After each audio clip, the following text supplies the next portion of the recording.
नमस्कार मित्रमैत्रिणींनो, आम्ही निघालो आहोत कोल्हापूरला. तर कोल्हापूरला जाण्या अगोदर येतं पुणे आणि पुणे शहरात आम्ही दर्शन घेणार आहोत रांजणगावच्या महागणपतीचं. तर रांजणगावच्या महागणपतीला जाण्यासाठी आपल्याला 250 ते 266 किलोमीटरचं अंतर पडतं नाशिक ते रांजणगाव. आणि कारने जात असू तर आपल्याला 4 ते 4.5 तास लागतात. आम्हालाही साधारण तितकाच वेळ लागला. तर त्या सगळ्या आधी आमचा प्रवास दाखवण्याआधी मी तुमच्यासोबत रांजणगावचे काही वैशिष्ट्य शेअर करणार आहे.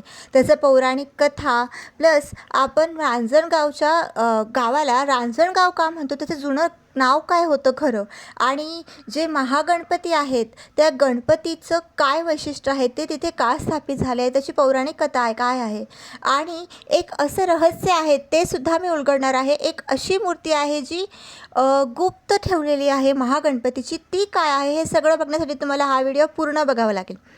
तर रांजणगाव महागणपती हा अष्टविनायकापैकी चौथा गणपती मानला जातो. मंदिराचे मुख्य वैशिष्ट्य म्हणजे भगवान शंकराने त्रिपुरासुराचा वध करण्यापूर्वी याच ठिकाणी गणेशाची आराधना केली होती. या कथेची सुरुवात होते त्रिपुरासूर नावाच्या राक्षसापासून. त्रिपुरासूर नावाच्या राक्षसाने भगवान शंकराची घोर तपस्या केली होती आणि असं करून त्याने एक वरदान मिळवलं होतं की त्यांच्याशिवाय त्याचा वध कोणीच करू शकणार नाही. तर या वरदानामुळे उन्मत्त होऊन त्याने स्वर्गलोक आणि पृथ्वीवरील देवता मानवांना प्रचंड त्रास दिला होता. सर्व देव त्रस्त होऊन शंकराकडे गेले. शिवाने त्रिपुरासुराचा वध करण्यासाठी युद्धाची तयारी सुरू केली, पण कोणतेही कार्य सुरू करण्याआधी गणपती बाप्पांचे स्मरण करणे आवश्यक असते हेच ते विसरले. पण नंतर भगवान शिवाने आपली चूक लक्षात घेऊन श्री गणेशाची आराधना केली. गणेशाच्या कृपेमुळे त्यांना अफाट शक्ती मिळाली. पण त्रिपुरासुराने 3 नगरे उभी केली होती. ती स्वतंत्रपणे फिरत होती आणि त्यांना तेव्हाच मारता येणार होतं जेव्हा ती एकाच रेषेत येतील. गणेशाचा आशीर्वाद मिळताच 3ही नगरे एका रेषेत येण्याचा अचूक क्षणी भगवान शंकराने शपथ अस्त्राचा संधान केला आणि एकाच फटक्यात 3ही नगरांसह त्रिपुरासुराचा अंत केला. या विजयाच्या स्मरणार्थच भगवान शंकराने याच ठिकाणी रांजणगावी श्री गणेशाची स्थापना केली. रांजणगाव हेच नाव होतं का त्या गावाचं? तर नाही. तर पौराणिक काळामध्ये भगवान शंकराने जेव्हा त्रिपुरासुराचा वध केला तेव्हा या ठिकाणी एक सुंदर गाव बसवलं. त्याचे नाव मणिपूर ठेवले. मणी म्हणजे मोठ्या आकाराचे भांडे किंवा रांजण. काळाच्या ओघात याच मणिपूरचे नाव बदलून रांजणगाव असे पडले. आता आपण जाणून घेऊया महोत्कट मूर्तीबद्दल. होय, परकीय आक्रमकांच्या काळापासून मंदिराच्या तळघरात मुख्य मूर्ती सुरक्षितपणे लपवून ठेवण्यात आली आहे. ती मूर्ती महोत्कट नावाने ओळखली जाते, जिचे रूप अत्यंत रौद्र असून तिला 10 सोंडा आणि 20 हात आहेत असे मानले जाते. ही मूर्ती आजही तळघरात गुप्त खोलीमध्ये सुरक्षित ठेवलेली आहे. रांजणगावामध्ये एक अनोखी अशी परंपरा पाहायला मिळते.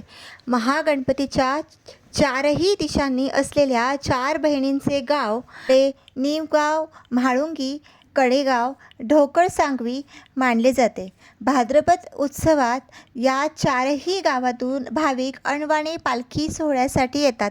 त्यास द्वारयात्रा असे म्हणतात. रांजणगावच्या गणपतीच्या मंदिराची रचना पण अशी आहे ना की दक्षिणायन आणि उत्तरायण यांच्या मध्यकाळात सूर्योदय होताच सूर्याची जी सोनेरी किरणे असतात ना, ती थेट आपल्या गणपती बाप्पांच्या मूर्तीवर पडतात. किती सुंदर असं रूप आहे ना बाप्पांचं, ते किती खुलून उठत असेल ह्या किरणांच्या उजेडाने. आणि गणपती बाप्पांच्या रांजणगावामध्ये सुद्धा एक अशी प्रथा प्रचलित आहे, ती म्हणजे एक गाव एक गणपती. हो, रांजणगावामध्ये गणेशोत्सवामध्ये घरोघरी गणपती बसत नाही, तर संपूर्ण एका गावामध्ये एकच गणपती बसतो आणि त्याचीच संपूर्ण गाव पूजा करतो. किती सुंदर कल्पना आहे ना, एक गाव एक गणपती, ज्याने सामाजिकतासुद्धा जपली जाते, बंधुता जपली जाते. सगळेजण एकत्र जमा होतात, बाप्पाची सेवा करतात, सगळेजण मिळून प्रसाद घेतात. किती छान वाटत असेल ना.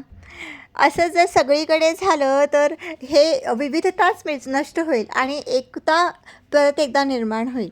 आणि हीच तर खरी लोकमान्य टिळकांची शिकवण होती की एक गाव एक गणपती असल्याने समाज एकत्र येईल, एकमेकांसोबत विचारांची देवाणघेवाण होईल. हे रांजणगावाला समजलं, पण आपण बाकीच्यांना काही ते समजलं नाही. तर मित्रमैत्रिणींनो, अशी ही माझी सुंदरशी ट्रिप झाली. आम्ही सगळेजण एकत्र रांजणगावचं दर्शन घेतलं. पण एक अनफॉर्च्युनेट गोष्ट आमच्यासोबत घडली, की गणपती मंदिराचं जे बांधकाम चालू होतं त्या कारणाने आम्हाला दर्शन काही बाप्पाचं भेटलं नाही. असो, आम्ही पुन्हा एकदा जाऊ आणि पुन्हा एकदा बाप्पांचं दर्शन नक्कीच भविष्यात घेऊ. बाप्पाचं जर इच्छा असेल तर आम्हाला ते नक्कीच दर्शन देतील. पण ह्यावेळी मात्र आम्हाला काही बाप्पांचं दर्शन झालं नाही.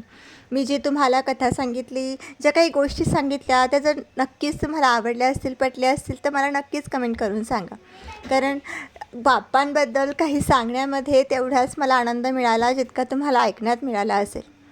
आणि आशा करते की तुम्हाला आमची ट्रिपसुद्धा पुढे बघायला आवडेल. कारण रांजणगावानंतर आम्ही जाणार आहोत मोरगावला. तर मोरगावच्या गणपतीबद्दल देखील असेच काही तथ्य, रहस्य आणि सुंदर सुंदर गोष्टी घेऊन येण्याचा मी नक्कीच प्रयत्न करेन. आणि त्यापुढे ही माझी कोल्हापूरची संपूर्ण ट्रिप ज्यासोबत नक्कीच शेअर करणार आहे. आणि काय वाटतं ते सुद्धा मला नक्कीच सांगा. तर असं आम्ही बापांचं दर्शन बाहेरूनच घेतलं. काही ती दक्षिणा होती ती तिथेच दानपेटीत दिली आणि आम्हाला बाप्पांसाठी काही घेता तर आलं नाही. पण हो, आम्ही छान देवाचं रूप आपल्या मनामध्ये साठवून घेतलं आणि बाप्पाचरणी हीच प्रार्थना केली की बाप्पा, पुढच्या वेळेस आम्ही नक्की येऊ आणि तुमचं दर्शनही नक्कीच घेऊ.